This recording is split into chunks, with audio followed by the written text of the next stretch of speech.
चंद्रयान 3 से जुड़ी हुई बड़ी खबर, जिसमें इसरो ने विक्रम लैंडर का नया वीडियो जारी किया है। चांद पर लैंडर विक्रम का नया वीडियो सामने आया है। विक्रम लैंडर ने पूरा किया मिशन। इसरो ने अपने वीडियो के साथ यह मैसेज भी दिया है।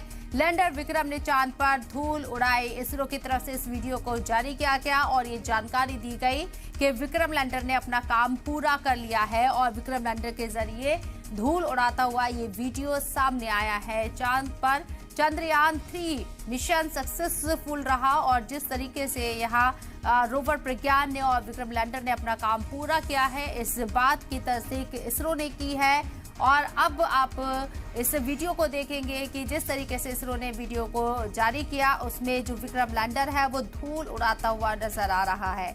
ऐसा ही एक वीडियो उस वक्त सामने आया था जब विक्रम लैंडर ने 23 अगस्त को लैंडिंग की थी। उस वक्त भी बहुत ज्यादा धूल उड़ी थी, लेकिन ये तस्वीर थोड़ी जुदा है उस वक्त से। और इसरो की तरफ से ये बताया गया है इस वीडियो के जरिए कि विक्रम लैंडर ने अपना काम पूरा कर लिया है। प्रज्ञान रोवर भी अब स्लीप मोड पर है।